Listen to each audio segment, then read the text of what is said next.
Bangladesh cricket জগতের সবচেয়ে বড় তারকা হিসেবে সাকিব আল হাসানের নাম বললেও খুব একটা ভুল হবে না।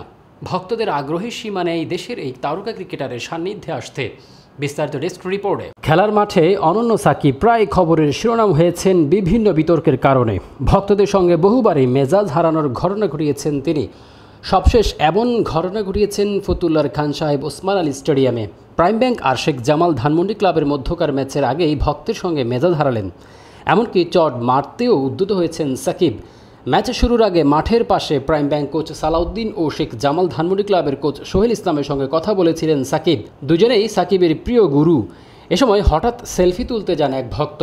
প্রথমবার মানা করলেও সাকিবের কথা শোনেনি সেই ভক্ত। আরও একবার সেলফি তুলতে উদ্যত হলেন, মেজাজ হারান সাকিব। এ সময় কিছুটা বাধ্য হয়ে তার উপর ক্ষুব্ধ হয়ে ওঠেন সাকিব। এক পর্যায়ে তার মোবাইল কেড়ে নিয়ে চট মারতে উদ্যত হন। অবশ্য নিজের উপর নিয়ন্ত্রণ পুরোটাও হারাননি তিনি। চট মারতে গিয়েও থেমে যান তারকা অলরাউন্ডার। পরে সেই ভক্তকে অবশ্য মাঠ থেকে বের করে দেওয়া হয়। পুরো ঘটনার প্রশ্ন উঠেছে স্টেডিয়ামের নিরাপত্তা নিয়ে। জাতীয় দলের একাধিক তারকা আছেন ঢাকা প্রিমিয়ার লিগের খেলায়। তাদের ঠিক সামনে ভক্তদের এমন অবাধ বিচরণ নিয়ে প্রশ্ন রয়েছে। তেমনি সাকিবের মেজাজ হারানোর ঘটনাও জন্ম দিচ্ছে আলোচনার।